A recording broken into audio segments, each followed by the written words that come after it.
welcome to Reason Threads. My name's Kate. Hello if you're new here, welcome back if you're joining us again. Today we are going through my October wrap up.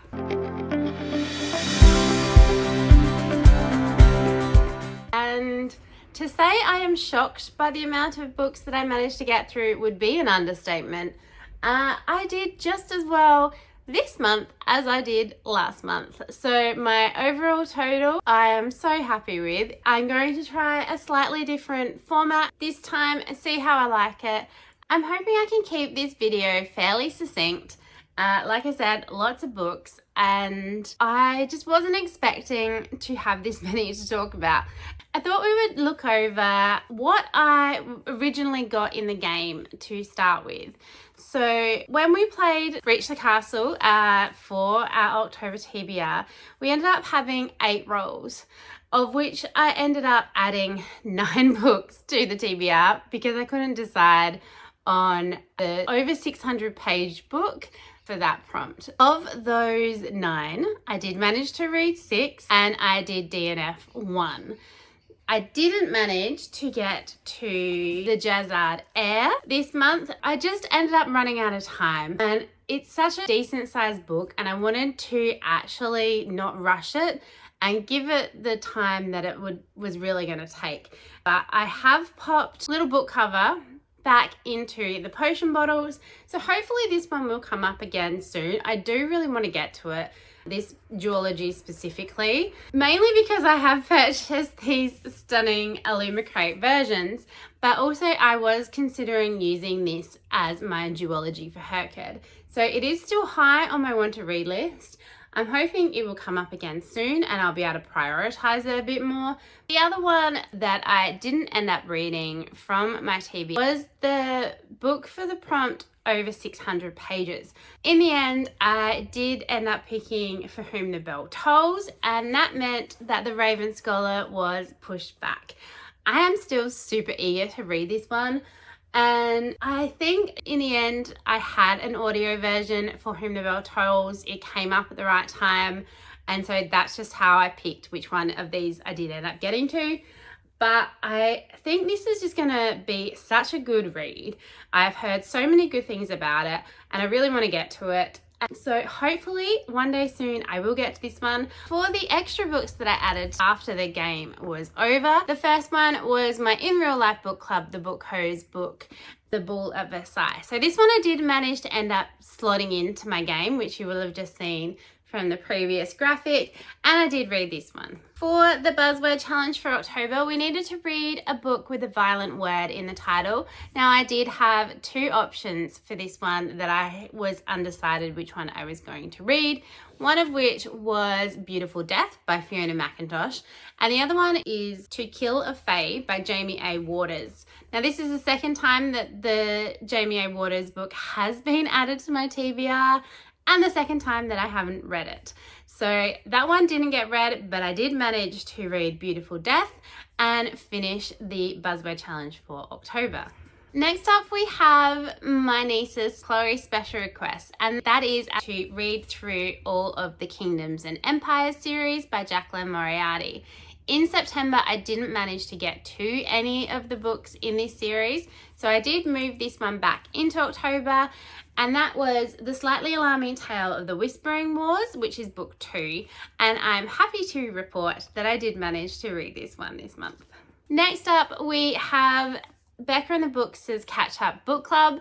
We needed to read over the last 2 months A Time of Blood by John Gwynne. This is the second in the Of Blood and Bone trilogy and 6th book overall in Catch Up Book Club. In the end, I didn't manage to get to this one in October, which is fine. The live show for this isn't until the 9th of November. As of filming, it's currently the 2nd. I did start this yesterday. I am not very far in at all, but I am hoping to have this one done. So find out in my November wrap up if I do manage to succeed.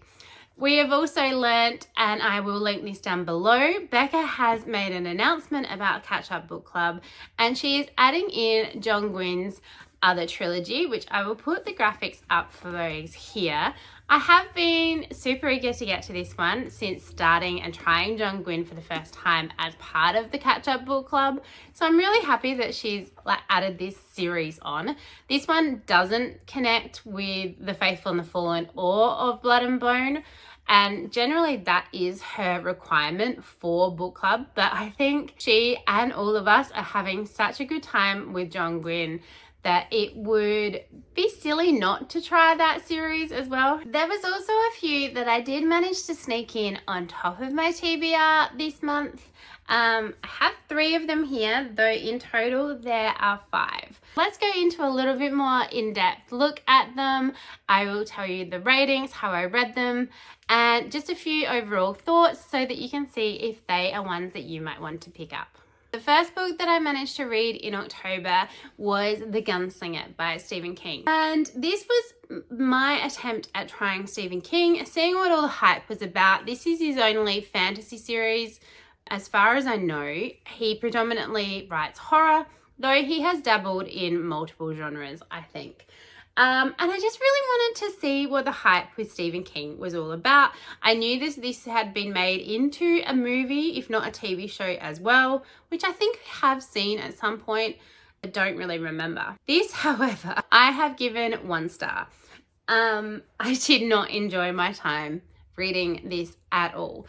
It is only 238 pages long, but it took forever. It felt like it took forever to get through. And it was such a slog. It made no sense. I do not understand from reading this how Stephen King is so highly thought of, and how he has just become as big as he has. And it might just be that this book or his writing style, again, just isn't for me. I don't intend to try any of his horror. It's not my genre. I'm not interested in being afraid, feeling scared.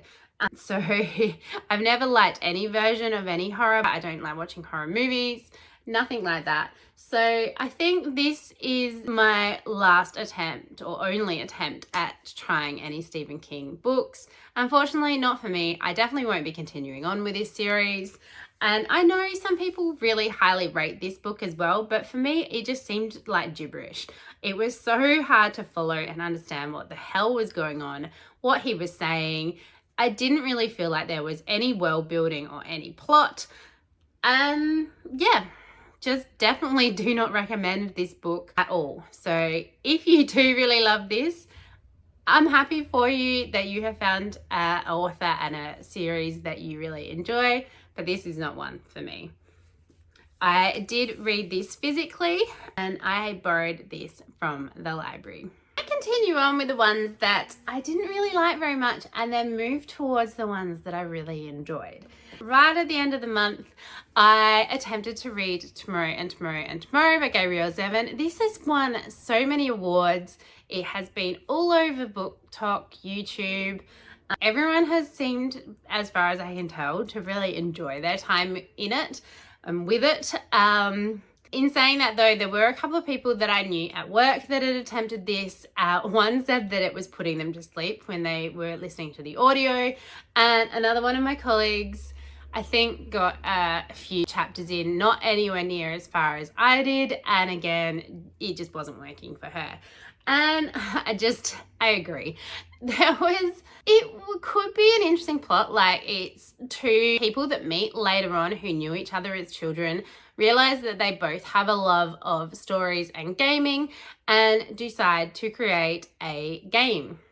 Which, awesome, I love gaming. That was fairly interesting, and I could deal with the slow pace and the general lack of interesting plot until I got to the part about S&M and the fact that the main female character, was stuck in a relationship with this person that she didn't seem to really actually want to be with anymore, and was doing things that she wasn't comfortable with, and I was just like, nah, I'm out. I wasn't overly having the best time anyway.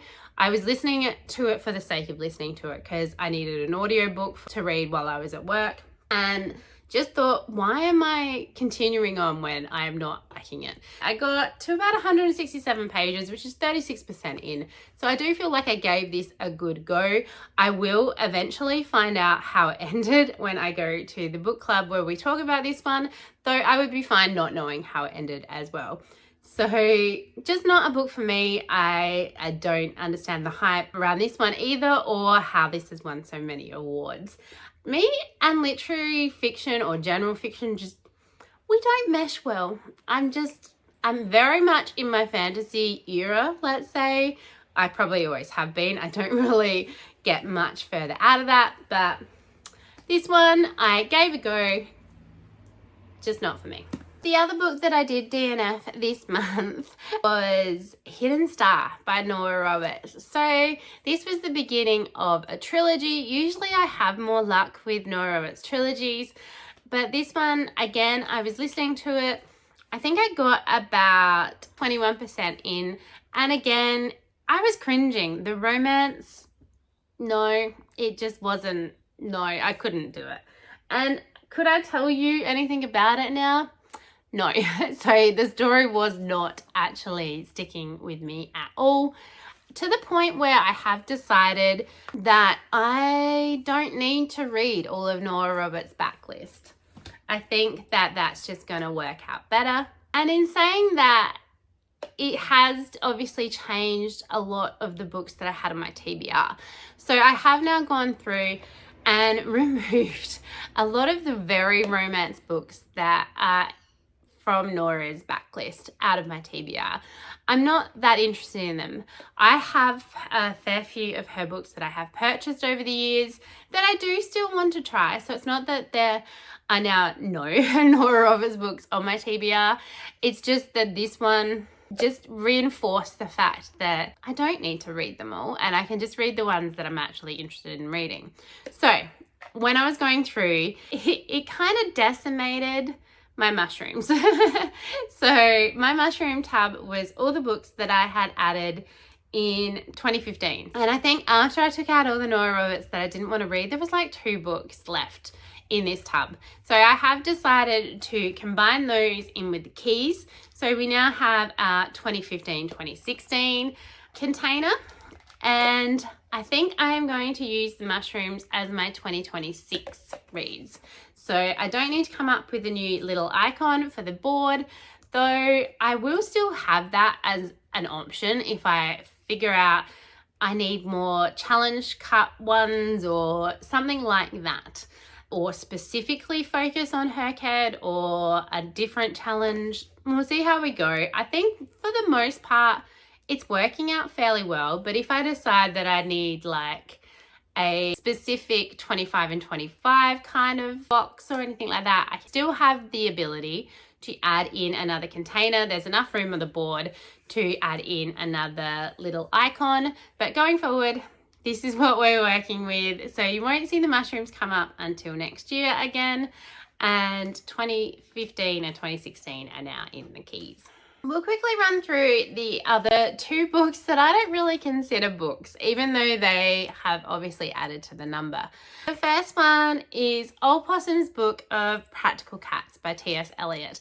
This was a collection of poems, and really kind of kids' poems. The book that I managed to borrow from the library, like I said, I had to return, was a picture book pretty much, though it is obviously poetry. I managed to slot it in not only for my adaptation prompt for Herkhead, but also as one of my non-fiction book challenge books, which was really awesome because the non-fiction challenge was stressing me out. So I'm glad that that one I just knocked off. I didn't rate this. It was too hard to figure out what a rating would be. If I was forced to rate it, it probably would have got a 1. I don't generally like much poetry anyway, but I didn't think that most of these made sense. And overall, I didn't like Cats as a musical either. Turned out I had seen it before, but about a decade ago, and I hadn't remembered a thing about the musical itself.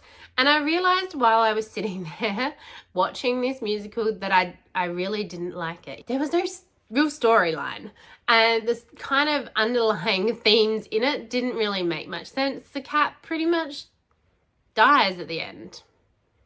So yeah, not for me. If I ever say that I'm going to see Cats again, please yell at me and tell me that I don't like it, because I don't want to see it. And I can see now why it makes no sense, because it's from a series of poetry and there's no real underlying plot. They're just all about cats. So yeah, it's read, it's done, crossed off. Won't be picking up any more of T.S. Eliot's poetry. If there is any more, I don't know, I've never looked into it. But yeah, happy that that one is complete. The other one that I'm pretty much not going to rate is Home by Martha Wells. This was only like 14 to 19 pages on an ebook. I don't know that it was overly necessary for me to read. The fact that it's been made a 4.5, I don't think it was really worth it. And from what I've read of the next book, they kind of refer to the stuff that did happen in that, but that's all that needed to happen. Like, is that one little reference that I have listened to since then, and that would have been sufficient. I don't know that it was needed. So if you can't access this one, if you're listening to the Murderbot Diaries predominantly on audio, you're not missing out on anything. Though still entertaining, really not essential to the overall story. I think we'll just go through the next lot in the order that I've written them down, which is not the order that I read them in. I'm not entirely sure why I've done that, but now it's just in my book that way, so it's just going to be easier. One of the ones that came up in my game was Crowbones by Anne Bishop, which I had been really eager to get to lately. I just felt like I wanted to read this one, so I was really happy when it did come up. It was quite a good book for October. I'm not a huge seasonal reader, like I don't really do that, but it has the kind of Halloweenish vibes going on through it. So this one is about a crow shifter along with a multitude of other shifters. This is set in the world of the others. This was the last book in this series that I needed to get to completely finish my others journey, and have had for a really long time. So this one came out in 2022, and I would definitely have been planning on reading it when it came out. Anne Bishop is my favorite author, so I do tend to try and read her books as soon as they come out, and for some reason this one I just never got to. I think we hit my slump era. I wasn't reading that much, and I remember starting this one and then putting it down and just not feeling the need to read at all. But I am really happy that I did get to it. We went back to the jumble. We got to see some characters that were in the previous books. I do really love Anne Bishop's imagination. The world of the others, the shifters, the way they communicate is funny, laugh out loud sometimes, or snigger at least. But just such a interesting, savage world. I would highly recommend checking out the world of the others if you haven't read these before. So there is 5 books, I'm pretty sure off the top of my head, in the original Others series, and then 3 in this World of the Others series. I would recommend reading the Others first and then moving on to these, because a lot of the characters interact, and what happens in this, the other stuff has happened previously. It is referenced and referred to, those characters come up, and so it will just make the experience of reading this a lot more interesting. This is an urban fantasy, though kind of dystopian as well. It is set on Earth, but it is an Earth that is different. It's ruled by the elders of the Terra Indigeni, and they're beastie and aggressive. There are like elementals and shifters and werewolves and vampires. It is all really interesting and cool. If you haven't checked it out, like I said, highly recommend. I read this one physically. I borrowed it from the library, and overall I have given this one 4 stars. Next up, we have the book for the prompt that was out of my comfort zone, which was also my book hose book for this month, and that was The Ball at Versailles by Danielle Steele. More thunder. Danielle Steele is an author that I have obviously seen a lot of at work. She has an extensive list of books. I think she gets pretty much her whole shelf to herself. She has that many. So my friend had seen them coming in and out, wanted to know what the hype was about, and so she added this into the bookos for us to give a go. I ended up listening to this one. I did manage to find an audio version that I borrowed from the library, though not my library. I think it was earlier in this year or the end of last year. Gavin from Gavin Reads It All did mention the ability to get a library card from Queen's Public Library in America. And then you have access to their ebooks and audio platforms, which is awesome. So I did pay, I think it was 75 Australian dollars. That will give me access for a year. And I did manage to find the audio version of this on there. I could have read this physically. I had the physical book, and I did have an ebook in the end that I managed to borrow from my library, but needed an audio. I didn't mind the narrator, so I just thought that that was going to be an easier way to consume this one. Overall, it's very general, very slice of life. I set back in the 1950s, I think, 1958, and 4 different girls who are coming of age, so they've hit 18, have been invited to a debutante ball at the palace in Versailles, which is a hugely awesome opportunity. You get to 1, go overseas, 2, go to a palace, get to dress up, and there is different levels of enthusiasm for all 4 girls. So their parents are super eager for them all to attend and think it's just going to be such a good opportunity. Not that they're necessarily trying to marry them off, but they just think that it's a once in a lifetime opportunity that they shouldn't miss. All 4 girls end up having very different experiences at this ball. It was fairly entertaining. I definitely don't think I'll be picking up any Danielle Steele. It hasn't urged me to give all of her others a go, but it was readable. I did get through it. I gave this one 3 stars. Like I said, very average. We'll be interested to see what all the others thought of it at book club, which I think is like next week. So looking forward to having a chat, meeting up with my friends, trying out a new restaurant, and yeah, glad that I did manage to successfully get through a book group book, because I think it's been a while. This one I didn't expect to like as much as I did, and it turns out this was my favorite book of the month. It got the highest rating anyway. I had such a good time while I was reading it, and that was For Whom the Bell Tolls by J.C. Lynn. So this one is shining spectacularly off the light, but I was originally drawn to this one by this cover. I saw it come through at work, and I was just like, I'm adding that to my TBR. I knew nothing about it other than I liked the cover, to the point where I thought that this was sapphic. It's not at all. I did listen to this one via audio, which I managed to get my hands on Libby from the library. And I could have, again, read this physically. I had the physical book. I think I also had an ebook, so I could have dipped my toes in and out. But I think that the audio was done so well that it just drew me in. I loved the female narrator's voice.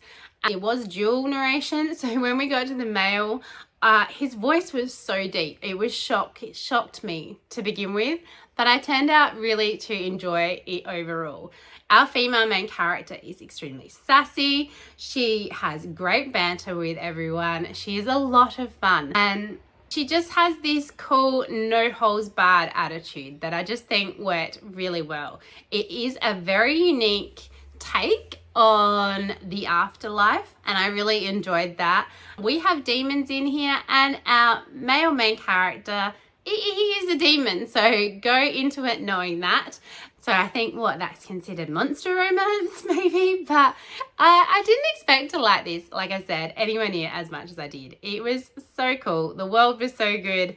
I loved the setup, and I just had an awesome time with this. I flew through the audio. This is my 600 plus page book for that prompt. So I think overall this has like 620-ish pages, and I don't feel like I was reading a 600-page book at all. So if you want a fast-paced, entertaining, highly entertaining read, definitely give this one a go. Any hype that it has been getting is definitely worth it.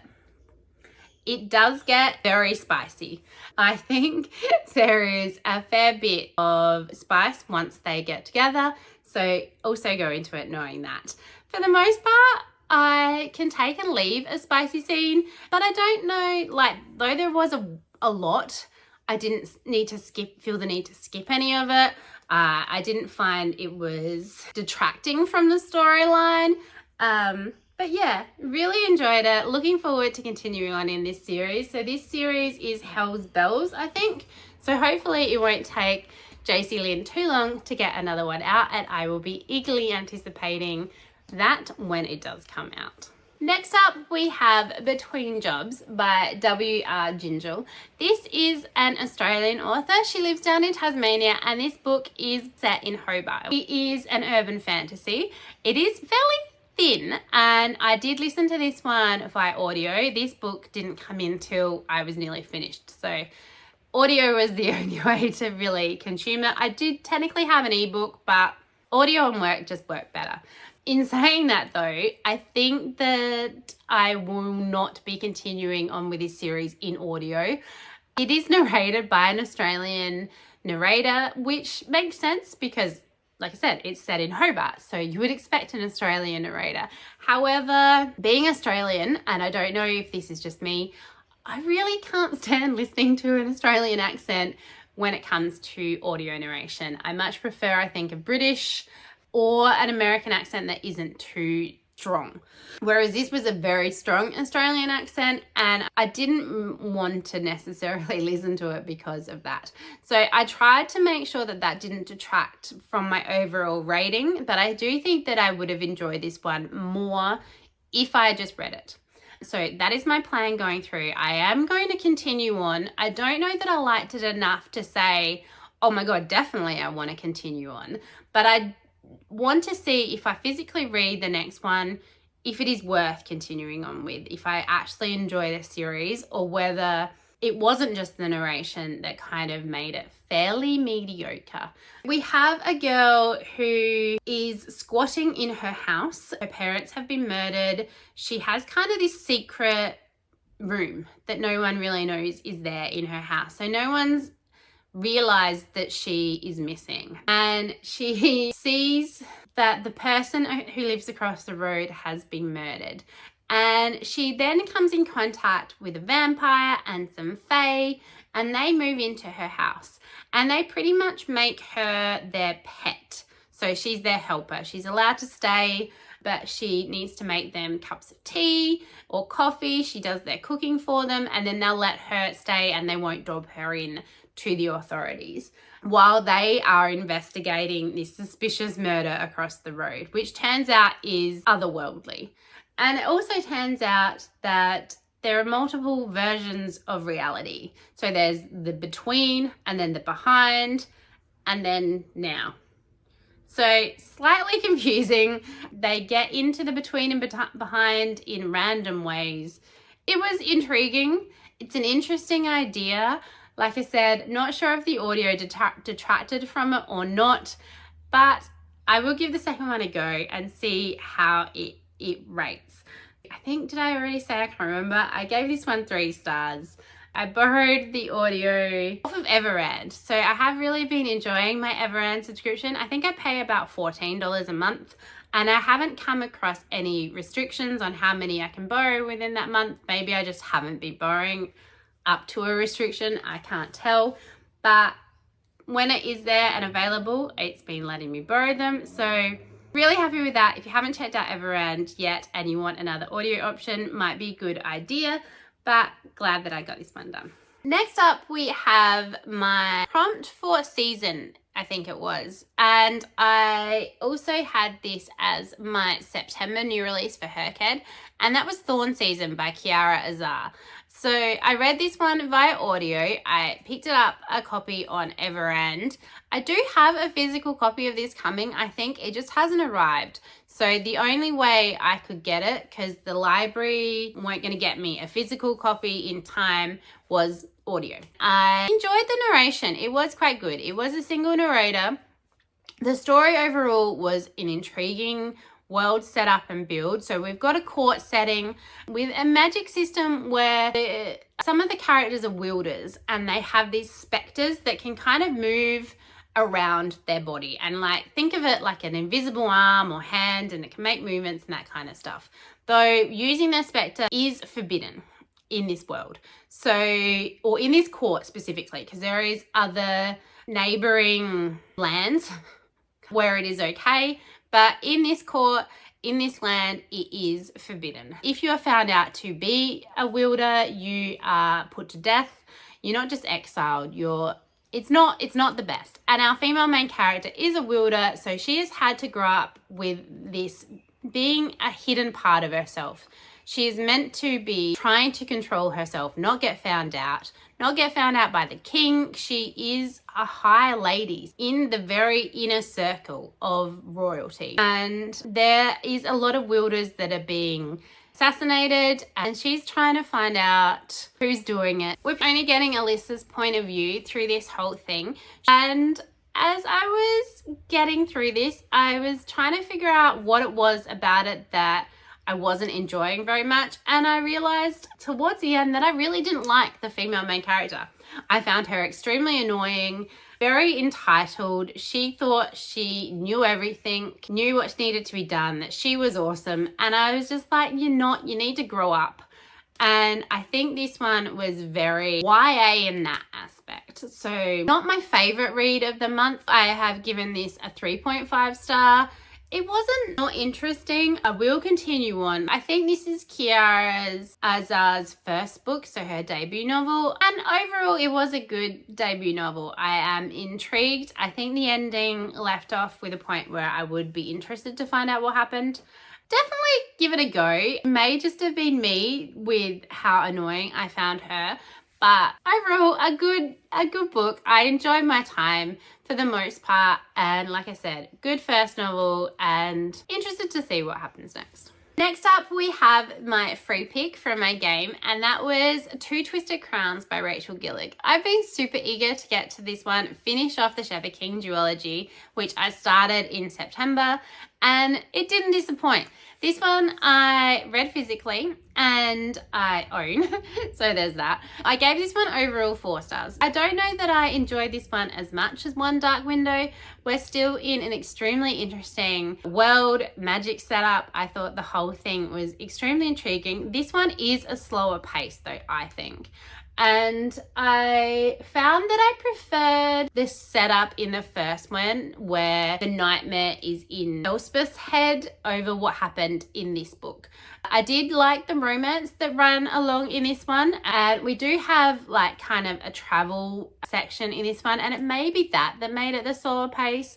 I did think though, as far as duologies went, this one wraps up really well. I found with previous duologies that I've read where I thought they were rushed at the end and they needed a third book to like pad out the storyline, that it was all just wrapped up too quickly.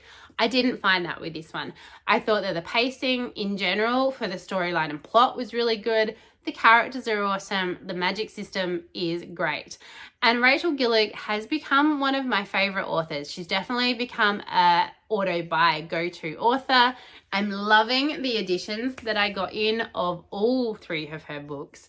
And if you haven't picked up and given Rachel Gillig a go, I highly, highly, highly recommend both the Shepherd King duology and A Night and the Moth, which is the first in, I think, another duology it's going to be. But loved my time in this world and wouldn't be opposed to reading this duology again down the line. I do really enjoy Rachel Gillig's writings. Next up, we have what was my buzzword book in the end, and that is Beautiful Death by Fiona McIntosh. So this is the second in the DCI Jack Hawksworth series. I borrowed the book specifically from my mother, but I ended up listening to the audio of this, which I did get from the library. I borrowed it off of Libby, and I have similar complaints about this one as I did with the first book.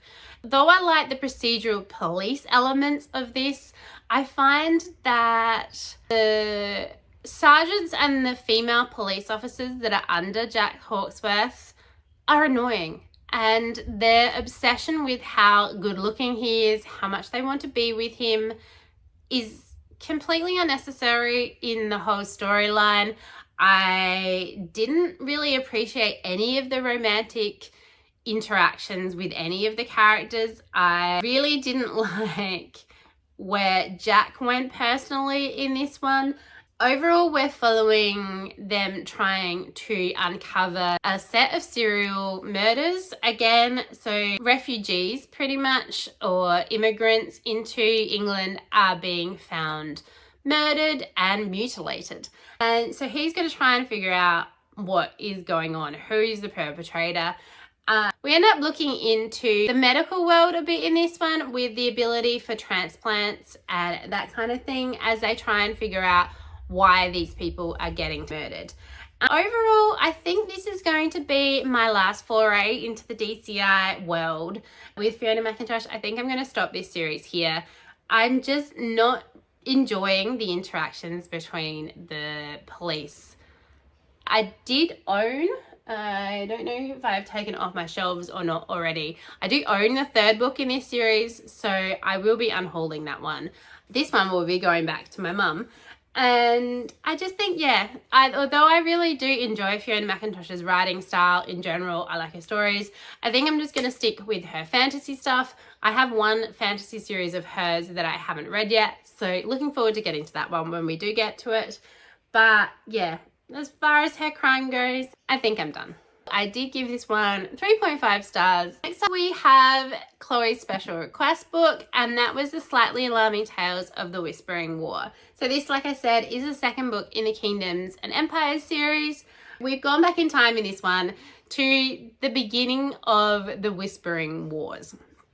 So our main two characters in the first book, Bronte and Alejandro, do appear in this one. There is a little bit of time travel going on, but we're pretty much at a whole new series of kids that we're following. This is set in one little town in the world, and the beginning starts with a competition between an orphan school and a high-level boarding school, so rich and poor, battling it out. And I think that just got a little bit long-winded. There was a bit too much of that initial setup with them competing against each other that was unnecessary before they started working together to try and find a series of kids that were going missing. And it comes down to these children to figure it out, save the day, all that kind of fun stuff. Overall, I didn't enjoy this one as much as the first one. I'm hoping that the next one I will like better. The next one is Chloe's favourite, so I have higher hopes for that one. I just think that these are too long for what they are. I think a lot of it can be just tightened up and taken out. Though Chloe has read these multiple times and obviously doesn't have that as an issue, so maybe it is just me being overly analytical as an adult as to how thick a children's book should be. But they're not my favourite to read, but I know how much she's enjoyed them and I want to keep continuing on so that I can see what kind of books that she really likes, so that I can hopefully recommend her some others in the future as I come across them. But overall, we will be continuing with this series. I gave this one 3 stars. I did read this physically. I borrowed this from my niece, and that will be how I consume all of the rest of this series as well. I have the third one ready to go and looking forward to seeing how it continues on. Last but not least, we have a book that I forgot to add into my TBR, which was Warrior Princess Assassin. So like I said in the beginning, this was my new release for August. I was really looking forward to this one. I have read from Bridget Kemmerer before and really enjoyed everything that I have read. I went into this with the idea that it was possibly a polyamory book. So the relationship was going to happen between all 3 of the characters rather than there being a love triangle. And I think I do prefer that. I find love triangles to be, for the most part, slightly annoying. Whereas this one, knowing that it was possibly leading to them all being together, I think I enjoyed that more. It was a very slow burn, I guess, to them actually all hooking up. But in saying that, in the whole timeline of the story is less than a week. And a lot happens. We have 2 rival kingdoms that are in the process of forming an alliance. So the king of one land is marrying the princess or trying to set up a marriage agreement. She originally doesn't want to have anything to do with it, though comes a cross some information that makes her more willing to agree. And then she has her childhood best friend who is an assassin, and it turns out that he's been tasked with assassinating not only her, but the king of the rival kingdom as well. And chaos ensues as they interact, and truths come out. They don't think that they can trust each other for a lot of it, and they're each trying to battle out and do what's best for their kingdom, which is interesting. And there is a lot of trauma and abuse that goes along with what has happened, specifically to the assassin character. There is a little bit of spice in this one towards the end, and I think it was done really well. Like, overall, it wasn't overly spicy. There wasn't too much of it. I did enjoy it, and I'm really looking forward to seeing where this goes. I love the addition that I did get from Fairy Loot. Yeah, I had a really good time with it. I was thinking at the beginning, I do remember now, that it kind of didn't sound like Bridget Camera. I felt like the character setup and that kind of thing felt a little bit rushed and very unlike her from what I've read before. And I was a little worried to begin with that I wasn't going to like this, but it definitely got better. It improved. The world was set up, and yeah, it just settled. I think that's what it is. It settled into a rhythm, and it just improved as it went, to the point where, yeah, like I said, I'm really interested to see what happens next. Overall, lots of fun. Gave it 4 stars. I read this one physically. I read my Fairy Loot copy, and I had a really good time. Hopefully I haven't waffled too much, but knowing me, I probably have. So that was in total 14 books, 2 DNFs, 12 that I fully completed. Of those books, I read 4,118 pages. My most read genres this month were fantasy. I had 3 romantasy, 2 fantasy, just straight fantasy, and 2 urban fantasy. I probably would consider one a gothic fantasy, but that isn't an option on my spreadsheet. That's why it's just come up as fantasy. I did read 1 crime, 1 dystopian, 1 sci-fi, 1 general and 1 non-fiction, and then 1 literary and 1 romance that I DNF'd. Of those, in total, I managed to read 7 via audio, 6 physically, and 1 that I did on ebook. I ended up having 1 4.5 star, 3 4 stars, 2 3.5 stars, 3 3 stars, 1 1 star, 2 that I am not rating, and 2 that I DNF'd, so they don't get ratings. But overall, I am so happy with the amount of books that I got through. I really would not have thought that I would be able to read that much now that I was back at work. Audio really is helpful. If you can find a good audio, I can do a lot of my desk work listening to audio at work, which is handy. And then I do have a few times throughout the week where I do get to drive and listen a little bit. But 14 books is insane. I will try and hold them up for you. But yeah, really happy. So there are a couple that I don't have anymore that I have returned, or I only had an ebook or an audio version of, but so happy with my reading. And I'm hoping that November is going to be just as good. What did you get to in October? I would love to know. What was your favorite? What was your least favorite? Leave that down below. If you haven't already, please think about subscribing. I release a video at least once a week. I've also linked down below my Goodreads, my Storygraph, and my Instagram. If you want to come and follow me over on there, you'll get a little mini review, especially on Goodreads and Storygraph when I finish a book, so you could find out my thoughts straight away. I hope your reading has been good. I hope you're excited for the books you've got coming next. And I hope that wherever you are having a really wonderful day. We'll see you next time. Bye.